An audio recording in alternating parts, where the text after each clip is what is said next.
तसं म्हणजे आम्ही खूप छोटे कार्यकर्ते, परंतु आज हा तसा मोठा कार्यक्रम आमच्या दृष्टीने आयोजित करावा लागला. त्याच्यामध्ये काही माझ्याकडनं तिथे काही चुका झाल्या असतील, काही जरी उणीव असतील तर त्या माझ्या आहेत, त्या पक्षाच्या नाहीत किंवा नेतृत्वाच्या नाहीत.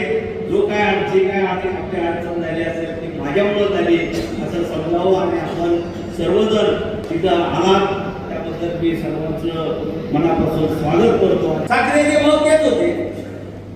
गेल्या वर्षी देखील जी तोडणी वाहतूक होती उलटी यावेळेस वाढली, म्हणजे सगळं देत होतं. मग इतक्या दिवस तुम्हाला 3,000 रुपये का देता आला आहे, आणि मग इतक्या दिवस शेतकऱ्याने 300 रुपयानं तुम्ही 20 लाख पाण्याचे पैसे किती झाले, ते पैसे कुठं जात होते याचा हिशोब सुद्धा लोक विचारल्याशिवाय राहणार नाही. अनेक बाबी आहेत. उभा केलं त्यावेळेसपासून आम्ही एक निष्ठी काम करतो आणि चुकी फक्त 500 मतांनी पाठवतात आणि त्या एक निष्ठीला आम्ही विजयदादा असते रंजयदादा असते सगळ्यांचा मान ठेवून दरवेळेस आम्ही पक्षाचं काम केलेलं आहे. दोन्ही आमदार असो दोन्ही खासदार असो कुठे एक प्लस आहे आणि आमचं सांगण्याचं उद्देश आहे की आम्ही एकनिष्ठ आहे आणि एकनिष्ठ माणसाला कोणालाही उमेदवारी दिली. आजपर्यंत इतिहास बघितला तर 10 वर्षापूर्वी पंचायत समिती सदस्य निवडून आणून आम्ही त्या विजयाचा आमचा सहभाग आहे.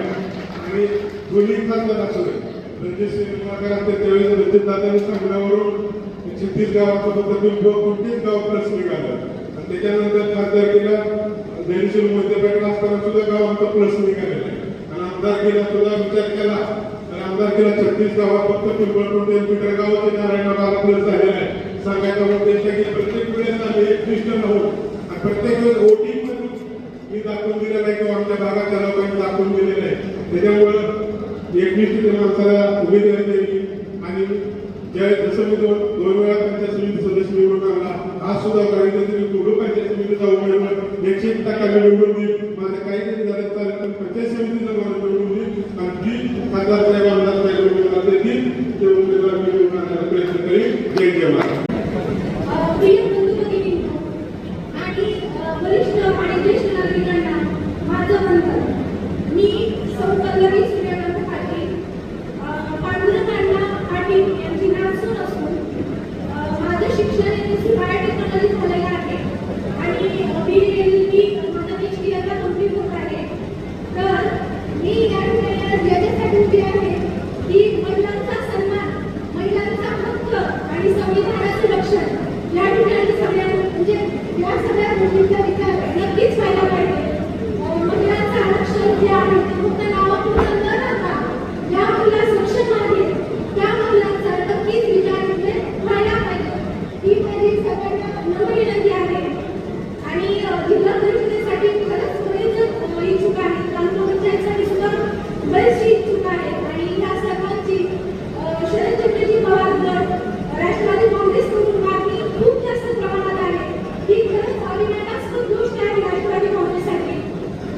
आणि त्याच इच्छुकांपैकी मी एक इच्छुक उमेदवार आहे आणि जिल्हा परिषद व तालुका पंचायतसाठी जे पण सर्व उमेदवार इच्छुक असतील त्यांची एक कार्यप्रणाली असायला पाहिजे.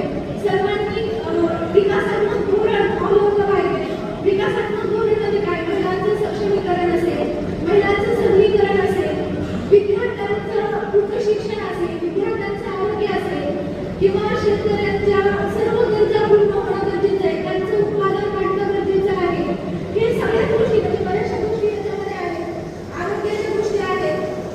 आता महिलांसाठी म्हणलं तर सर्वायकल कॅन्सर सारखे बरेचसे गंभीर आजार महिलांना होत आहेत. त्याचं वॅक्सिनेशनचा विकास वगैरे व्हायला पाहिजे. किंवा आपल्या इकडे जर पाहिलं आपण तर सर्व दोष आणि मृत्यूचं प्रमाण खूप जास्त वाढतं आहे. अँटीव्हेनम सारख्या गोष्टी आपल्याकडे माहिती व्हायला पाहिजे. म्हणजे एक विकासात्मक धोरण सर्वच नागरिकांनी इथे ठेवायला पाहिजे आणि सर्वच समाजाने ठेवायला पाहिजे. अशी 2 शब्द बोलून मी माझं 2 बोल संपवते आणि मला संधी दिल्याबद्दल सर्वसामान्य कार्यकर्त्याचा जो जुना कार्यकर्ता आहे, जो पक्षाशी कायम एकनिष्ठ राहिलेला आहे, अशा कार्यकर्त्यांना त्या ठिकाणी उमेदवारी एवढी विनंती करतो आणि थांबतो. जय महाराज. दशरथ काळे त्यामुळे जिल्हा परिषद गटाचा एक ओबीसीचा इच्छुक उमेदवार आहे. आज या ठिकाणी विवेक नसल्यामुळे मी फार काय बोललो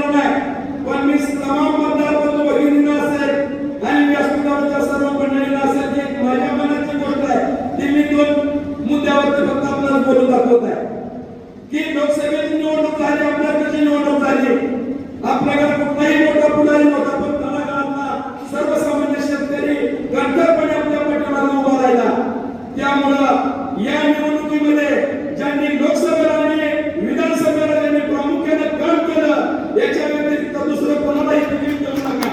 ही माझी प्रामाणिक इच्छा आहे. कोणालाही एवढं तिकीट देऊ नका. हे एक मुद्दा.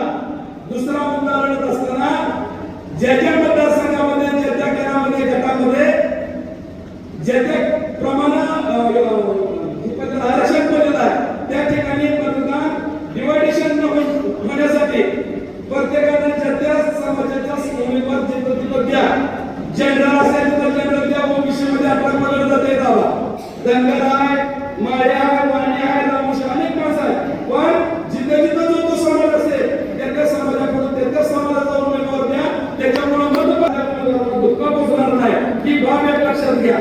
दोन मुद्दा. आणि शेवटचा मला तिसरा मुद्दा की ही निवडणूक आपण लढवत असताना सगळं गेलं पण नेते तर मिळले नाहीत. नेत्याने आपली तुतारी उपसली आणि तुतारी या चिन्हावरती लोकसभा आणि विधानसभा लढवली. त्याच्यामुळे आता कुठलंही चिन्ह आपल्याला समविचारी आघाडी नको, तालुक्यात काय नको, युती सगळ्यासोबत करा पण निवडणूक ही तुतारी चिन्हावरती झाली पाहिजे. हे तीन गोष्टी बोलतो आणि थांबतो. धन्यवाद. गेल्या 50 वर्षापासून आदरणीय पवार साहेबांनी विजयदादांच्या सहकार्याने या तालुक्याचा विकास असेल किंवा तिथे कुणाला आमदार करायचं किंवा काय राजकारण करायचे आतापर्यंत घडवून गेलं. मागच्या 2 वर्षापूर्वी पक्ष फुटला आणि पवार साहेबांबरोबर जायचा आपण सगळ्यांनी निर्णय घेतला आणि लोकसभेला सुद्धा तुम्ही 72 लोकांनी प्रचंड असं सहकार्य मताधिक्य खासदार साहेबांना दिलं. विधानसभेला आमदार साहेबांना दिलं. निवडून आणला आपण सगळ्यांनी. माझं गाव तसं या मतदारसंघात म्हणजे करमाळ मतदारसंघात फक्त चिटकून राहिलं उडत होता त्याला मी. पण तिकडलाही आमदार आपण निवडून आणला. म्हणून तुमचं कौतुक आणि अभिमानास्पद कामगिरी तुम्ही केलेली सगळे कार्यकर्ते माणसं आहात. आणि आता पंचायत समितीला आणि जिल्हा परिषदेला तुम्ही इच्छुक असणं आणि तुम्हाला ती पदं मिळणं ही अपेक्षा असणं अतिशय साहजिक आहे. आणि म्हणून एवढ्या मोठ्या संख्येने आपण आलेला आहे. तुमचं सगळ्यांचं स्वागत या ठिकाणी झालेलंच आहे. मी सुद्धा तुमचं स्वागत करतो, आभार मानतो.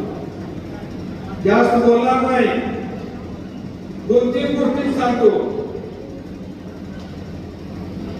निवडणुकांना ह्या जिंकायचे असतील आपल्याला मेजॉरिटीनं आता सांगितलं सगळ्यात तर काही टिप्स वापरल्या पाहिजे आपल्याला. त्याची पहिली तुम्हाला पटतंय का बघा. पटत असेल तर वय म्हणा, नाही तर सुधारून तुमच्या बापाशी मिसळत राहील. आपल्याला या पंचायत समिती आणि जिल्हा परिषदेचे उमेदवार हे तरुण आणि तडफदार केले पाहिजे. ह्याच्याशिवाय आपण जिंकू शकणार नाही. हेच ती माणसं, हेच ते चेहरे, ती पांगडी हे बंद करून नवीन तरुण चेहरे आपण काढूया. त्यांच्या पाठीशी आपण नवीन करूया आणि कसे प्रयत्न करू. खासदार करून आमदार सुद्धा माझ्यापेक्षा लहान आहे. म्हणून माझी सूचना आहे तुम्हाला मान्य असेल होय मला, नसलं तर तुमच्या बरोबर मी. माझ्या काय सुद्धा मान्य नाही. मान्य आहे का तुम्हाला? एक दुसरा का तुमच्या उलट विषय तुम्ही बोलायला मला. दुसरी गोष्ट उद्यापासून तुमचं शेती खातं त्या माढा तालुक्यात गावोगाव पाठवा आणि प्रत्येक गावात जर टोळी आली तर कशी निवडणुकात आपण जिंकत नाही ते सुद्धा तुम्हाला मी सांगतो. एक टोळी मोठं गाव असेल तर 2 टोळ्या, त्याच्यावर मोठा असेल तर 3 टोळ्या. पण उद्याच्या निवडणूक लागली पाहिजे. आपला जो कार्यकर्ता खूप चालवणारा त्याला शेती खात्याच्या अधिकाऱ्याचा चिडवायच्या उद्याच्या वर्गात त्याला फोन केला पाहिजे की तुझ्या गावात उद्या परवा टोळी येतील. आता 42 गावाचा लाभ जरा तुम्ही कमी करा. स्पष्ट सांगतो. बरोबर आहे. दुसरी गोष्ट मी व्यक्तिगत खासदार साहेब रोहित दादाला सांगून बारामती आगूची यंत्रणा आपल्या तालुक्यात आणलेली आहे. माळीनगरची यंत्रणा आपल्या तालुक्यात आणलेली आहे. निरा भीमाची यंत्रणा आपल्या तालुक्यात आणलेली आहे. आवाजी जर कुठे येतच नसेल तर ह्या 3 कारखान्याला जर कोणाला ऊस द्यायचा असेल तर तुम्हाला त्या सुद्धा 3 कारखान्याचे यंत्रणा जिथं शक्य असेल तिथं एका मुद्रेमध्ये बसवायचा प्रयत्न आम्ही सगळेजण मिळून निश्चितपणानं करू. 25 ते 26 यंत्रणा टोळ्या आणि 3 हार्वेस्टर आपल्या 3 कारखान्याच्या मानवतावर आपण चालवतोय. ती सुद्धा यंत्रणा कुठं हार्वेस्टर बसत असेल तर हार्वेस्टर बसवा, जिथं शक्य नाही तिथं टोळीने जाईल. एवढंच बोलतो. आणि अध्यक्ष साहेब, माझी एक सूचना आहे. वसंत नाना, मी रात्री टीव्ही बघत होतो. 2 दिवस तांगीकर म्हणून चालू आहे. पुणे, नाशिक, ठाणे, सोलापूर, चांगलं टीव्ही बघायला करत नाही. निष्ठावंताचं काय झालं, आता निष्ठावंताच्या बाबतीत काय करायचं ते तुम्ही ठरवणार आहे.